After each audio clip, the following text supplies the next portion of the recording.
There's the two sides who think she is only popular and does have the notoriety and recognition that she does because she is white. There is the other side that says you guys are crazy, you're all jealous of her, and she is just talented. I mean, the league was built on the backs of talented black women like yourself. I mean, these white girls come along, right? Cameron Adler, CaitlinClark, and they're instant superstars. The one bit where all these white girls come along and they're instant superstars, it's only CaitlinClark that was the instant superstar. You gotta admit there's something special about her game, though, right? Yeah, she's white. Their argument is that she's popular because she's white. Then why didn't Stewie turn the W on its head after winning 4 natties with UConn? Why didn't Sabrina turn the W on its head after being called like a media darling? Nobody anticipated it, least of all CaitlinClark. Days after Law & Order SVU broadcast a pre-planned assault that degraded the WNBA's top star by turning her skill into a racial joke, there was an instantaneous, harsh, and loud outcry.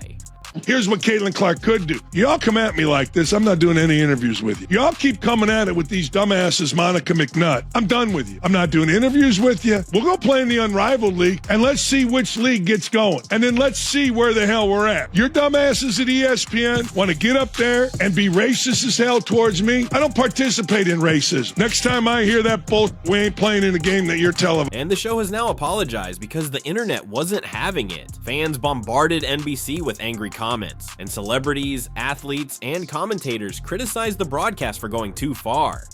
So there is an episode of Law & Order that was just aired on April 10th, and it's called Bubble Wrap. It is season 24, episode 18. I think that a lot of people, myself included, are very tired of this narrative when there's so much proof of the reason CaitlinClark being popular, and it is because what she does on the court. The apology, though long late, validates what we already knew they went too far. But this isn't just about a TV show. It's about respect for race and how the media continues to try to change the story of CaitlinClark. This wasn't just fiction. It was an ambush, the episode that began it all broadcast like any other Law & Order SVU episode, but not today or on our watch.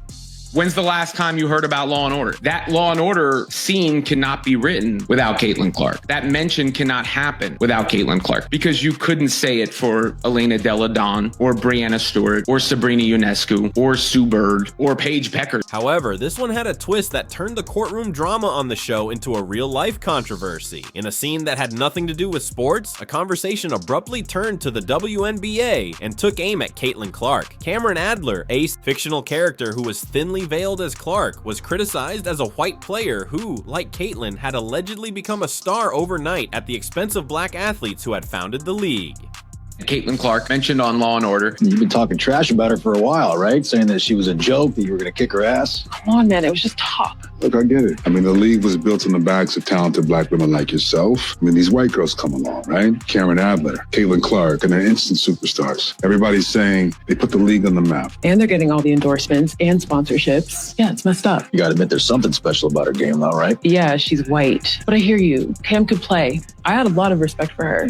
Really? Just didn't look that way. It was a big game. We're both really competitive, and we got into it. But that was it. We even talked after the game for a bit, cleared the air. Yeah, so she was good with that elbow you threw at her face? Didn't say she was good with it, but she joked that it was good for the game, that it would get us lots of media coverage. Then came the line that started the firestorm. Yes, she's white. That one sentence went viral on the internet because it was a direct, racially charged jab that was broadcast during prime time to millions of fans. It wasn't just a fictional opinion. It was a planned, intentional attack on a real person, and the target wasn't just any athlete. It was CaitlinClark, the most talked about figure in women's basketball, who had done nothing to deserve this kind of treatment. You stand up to bullies. You don't acquiesce. Because when you acquiesce or apologize, it will never stop. You stand up to bullies. You tell them go F themselves. The reaction was immediate. Sports analysts and celebrities criticized NBC for entangling a real athlete in a phony controversy, and even non-basketball fans understood what the writers were doing. They weren't merely reporting a story, they were promoting a narrative that cast doubt on Clark's success, and portrayed her accomplishments as the result of privilege rather than skill.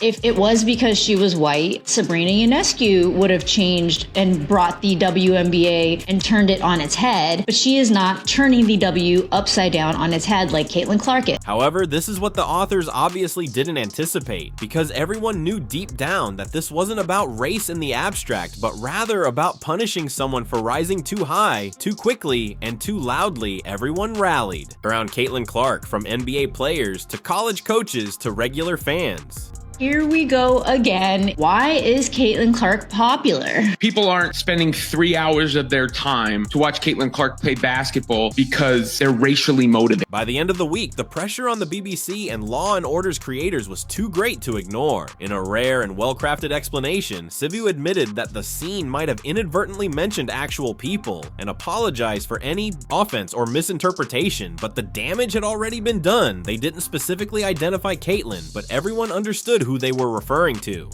Yeah, so she was good with that elbow you threw at her face? I didn't say she was good with it, but she joked that it was good for the game, that it would get us lots of media coverage. She may have a whole bunch of turnovers, but she does things in a way that you haven't seen. She does things that are exciting to watch. However, the apology felt like a minor win for many because it was the media's first acknowledgement that they had gone too far and that character assassination cannot be justified by hiding behind fiction. CaitlinClark didn't request to be included in their agenda, and she wasn't deserving of being used as a scapegoat for a larger cultural controversy. Clark's popularity and the reality of the fans that are celebrating her is so different than what you see on social media. You never hear, "Go white girl!" What began as a humiliating moment ended with the world pressuring the media to accept responsibility, and for the first time in this story, Law & Order gave in. The apology was given, but it wasn't sincere. Rather, it was a result of pressure, because NBC and the Law & Order SVU writers genuinely underestimated how large and devoted CaitlinClark's fan base has grown. It all comes back to CaitlinClark's popularity. I believe it is based on basketball more than anything else. Look at what went viral from the Letterman clip, her playing basketball. In reality, they poked the hornet's nest of a fan base that crosses generations, cultures, and borders, even though they believed they were penning a brief social remark. In addition to being a basketball player, CaitlinClark is a movement, and attempting to reduce her to a racial stereotype wasn't just tone deaf. It was also a calculated insult that capitalized on a growing trend in the media where they target her identity when they can't ignore her numbers and discredit her performance. Law & Order played directly into that narrative, but this time, the public reacted more forcefully than anyone had anticipated. There is just so much statistical data to prove why people are invested and interested and can't stop looking at CaitlinClark. Like, she has broken a record for records. As a rookie, she has done things nobody else has done. Stats do not require race as a prerequisite. They just are what they are. Let's be clear, Caitlin has never said anything divisive, doesn't bring up issues of race, and stays out of cultural conflicts. Because she is a better basketball player than most, she has raised the WNBA's prominence and increased ticket sales on her own, growing the number of viewers selling out arenas and bringing millions of people to a league they had never heard of before. Her games command primetime ratings, and her jersey is the league's best-selling item. Her name alone has come to represent the WNBA's phenomenal expansion. She's different. She's a white girl from the middle of corn country. They like CaitlinClark because she's not a victim, because she doesn't seem to be angry. And so they find her relatable. Fans and even other players found it difficult to comprehend that all of that was somehow ignored in a contrived one-liner that attempted to downplay her accomplishment. It wasn't simply a poor opinion, it was a complete erasure of all she had done for the game, and even media insiders were shocked. Professional writers and journalists covering the league criticized NBC for spreading a divided message. Several even acknowledged that there would have been immediate, harsh, and worldwide outrage if this had happened to any other athlete, especially a black woman. Every single one of you WNBA players, you better pray that CaitlinClark doesn't get injured, because she's keeping your league afloat. Juju Watkins goes down with a devastating injury that might keep her out next season. God forbid. If the same thing happens to CaitlinClark, the WNBA will not survive. You have one young woman carrying the entire league. However, since it was CaitlinClark, certain groups' silence was deafening, and fans became aware that what Law & Order did was not only repulsive, but also cowardly. They utilized her real name and accomplishments before using a character to say what they lack the courage to say out loud. That type of passive-aggressive storytelling is not simply a reflection of bad writing. It also reveals an agenda where it is simpler to destroy a growing star than to face the difficult reality that she is outshining everyone and that they cannot abide it. But Caitlyn remained silent. CaitlinClark is relatable and popular, and people want to see her play because she's exciting as heck to watch and because she's not filled with anger. People are attracted to joy. Not a single tweet, no interviews, no grievances. While the media attempted to frame her, CaitlinClark let the court speak for her, and the scoreboard always speaks for itself, so she didn't demand an apology or play the victim. Instead, she went straight back to work, showing up and demonstrating that her greatness is rooted in action rather than reaction. CaitlinClark made the comments to Time magazine. Monica McNutt recently said on BBC, perhaps a big reason for CaitlinClark's popularity is she's white and from the Midwest. The Monica McNutt stuff, and specifically with this level of media, we're talking about with ESPN, their issue with CaitlinClark. CaitlinClark represents Trump America, MAGA America. They see her and they say, this is someone that everybody who roots for probably voted for Donald Trump, and I hate Donald Trump, and I hate those red hats, and I hate everything that represents to me. Because to me, that represents race. CaitlinClark remained the one thing the media couldn't control, unconcerned and unstoppable, while Law & Order offered their evasive apologies, and NBC rushed to clean up their mistake, and fans demanded justice. Since that episode aired, Caitlyn has always responded by letting her game speak louder than any phony narrative or headline script. With her efforts that have been nothing short of exceptional, Caitlyn has done what she does best. She has pulled up from the logo and made it seem effortless while leading all rookies in assists and three-pointers.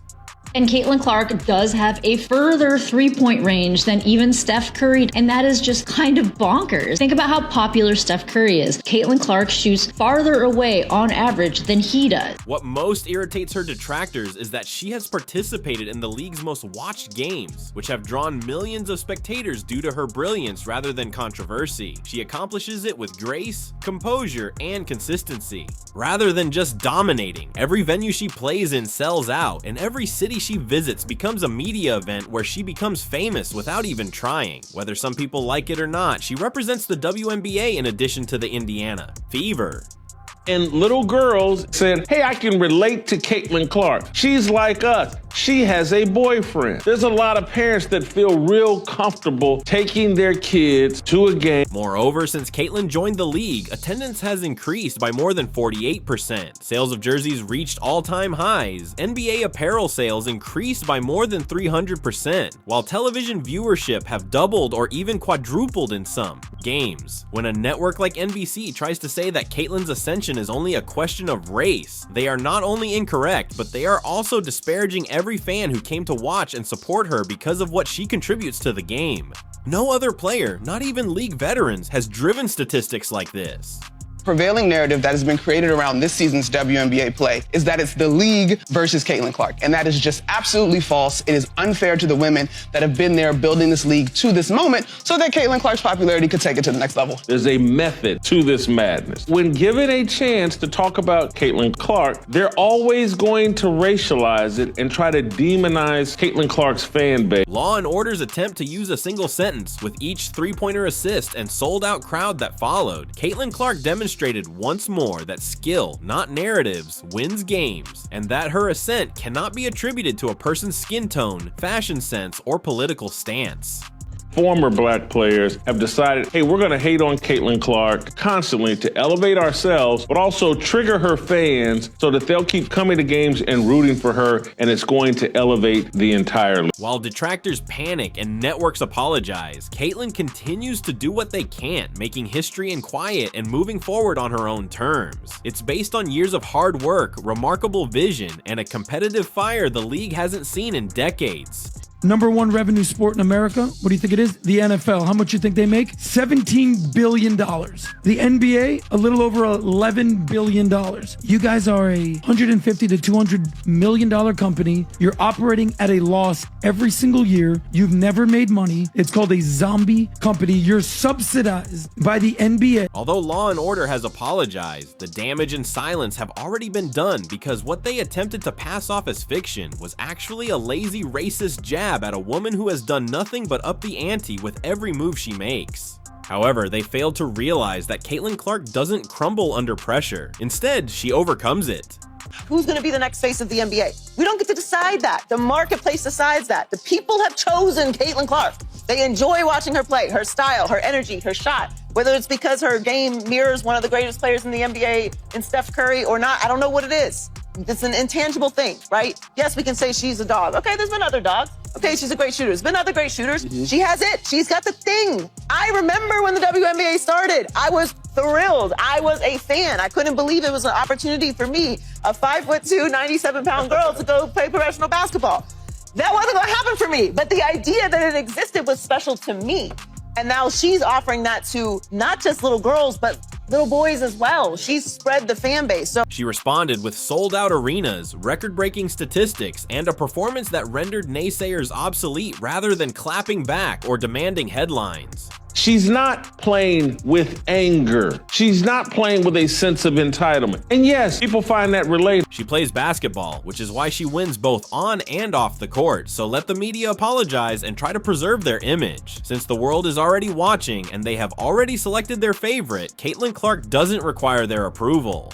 What happened is CaitlinClark in her sophomore year and really in her junior year just started excelling and doing things that nobody had ever seen a female basketball player do. Like nobody had consistently been shooting these from the logo passes. She shoots logo threes, passes the ball like Magic Johnson, scores a lot of points, leads the league in assists. She's a great, great player, and she plays and shoots and releases the ball like Steph Curry. So there's the attraction to the exciting style of play. If you support her, please leave a respectful comment and subscribe for more truthful content that breaks through the clutter. CaitlinClark's story transcends all networks, no matter what they write, spin, or spin. Monica has figured out a way to make the WNBA relevant and profitable long term. The lady from the BBC, she seems to be asking Monica McDougal how the WNBA can maintain their momentum from last season. There's an easy answer to that question. More than likely, they can't. Two things. I think it has to show up in our storytelling, and it has to be encouraged by our families.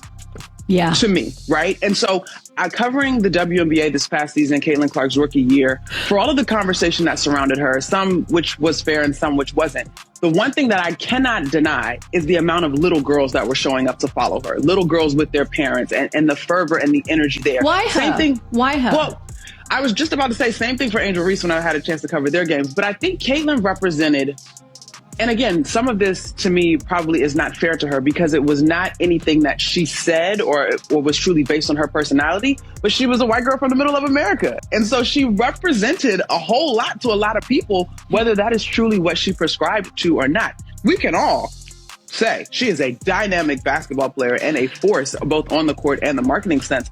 But I do think same thing with folks that may have fallen in love with Angel Reese that may or may not have agreed with everything they had to say either. We attach our fandom to these icons for all types of reasons. Where are these Angel Reese fans? When I see Chicago Bravado games on TV, the only things I see are missed layups and empty seats.